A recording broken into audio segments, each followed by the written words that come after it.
Hey everyone, I hope everybody's doing good, having a blessed day, feeling good. I am for at least a couple reasons. I have some hair growing on my head, you can see, starting to feel normal. Needing to shave again, starting to feel normal there. Although, I'm a long way from being where I want to be as far as getting past all of this.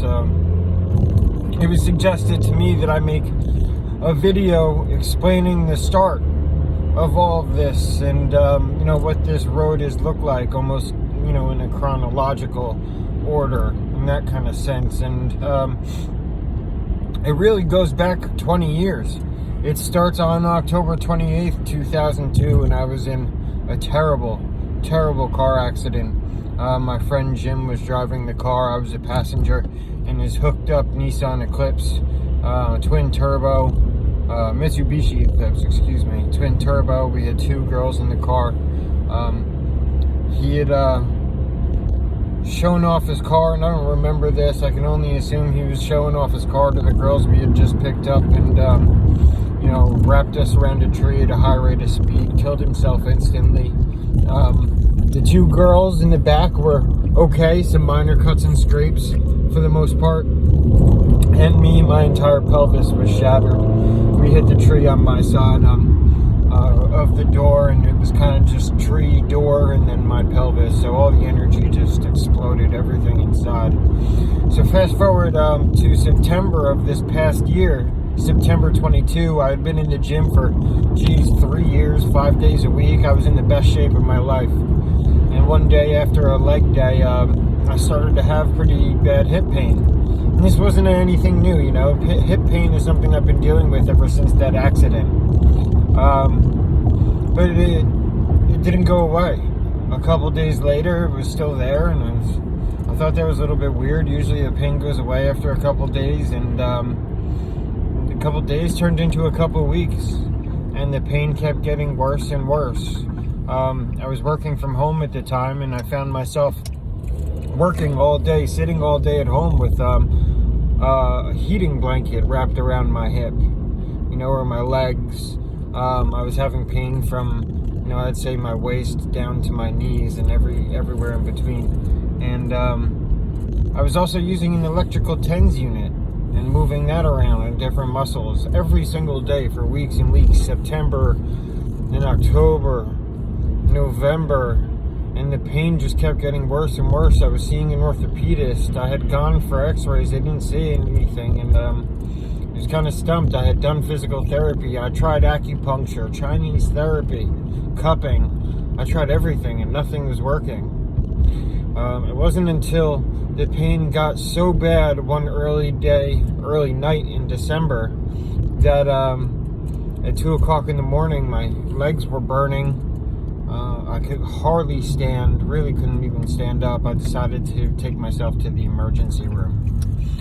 I didn't want to be, you ask, well, why didn't you go sooner? And it's because I didn't want to be seen as someone who was pill seeking.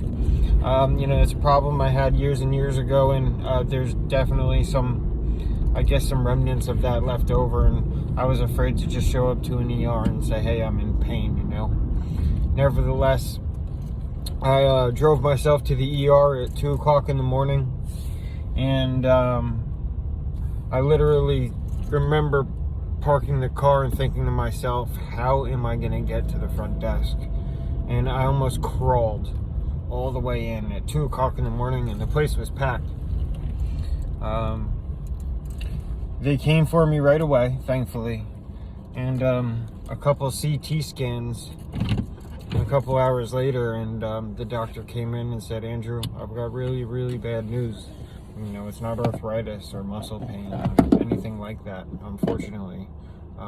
You have a late and aggressive form of cancer, and we feel it's testicular cancer. You have a mass there in your testicles, a huge one in between your kidney and your spine, and 2 in your right lung. And unfortunately, that was the start of it all. I came to New Jersey because the centers here are obviously so much better than what was afforded or available to me in Tennessee.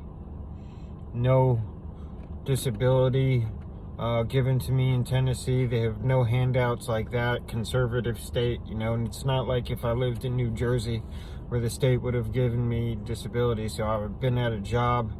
All the money I was saving for going to court to get custody of my daughter. And unfortunately, I've had to use it all. You know, it started off surreal, and then things got really real really quick. You know, I've been independent for the last 15, 20 years of my life, and I've really had to learn how to ask for help, how to lean on other people. It's not really my style, but you guys have shown so much love, so much support. Waving to my mailman there. So much love and support. I can't tell you how much it's meant to me. But that's essentially the story of how it all started. And now I'm here in New Jersey, living in my grandmother's house. God help me. With my brother, his dog, and my dog, and it's madness. I don't have my own room. I have a hospital bed in the living room. You know, I don't have that space for myself. It's been a new test.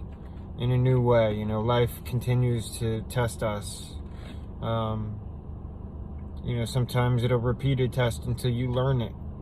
And I feel like I've learned a lot of good lessons. So now I'm learning ones that I never saw coming. And I'm learning how to keep my peace and keep my center and stay stress-free while going through all this. And to tell you the truth, I'm not really scared of what's on the other end of this, one way or another. The worst part about it for me personally is not being independent, not being able to pay my bills, having to ask for help. For me, that is by far the worst part of it all. Because if you know me, you know I'm fiercely independent in that way. It's just how I am. But I love you all. So that's the story of how it started. You know, drop a like or a share. I'd appreciate it. If you want to donate to the GoFundMe, thank you so much. I can't tell you how you guys have really saved my butt. My credit that I've worked so hard on for the last few years, 6, 7, 8 years, that's in great shape. My credit, if I make it through this with it unscathed, it will be a miracle. And thanks to you guys, it looks like that might be possible. We'll see. We've got a little ways to go. But I appreciate having you all here with me. It's been incredible. I love you guys so much. Thank you for your prayers, the donations, and just being by my side. It really does mean a lot. I'll see you on the next one, okay? Peace.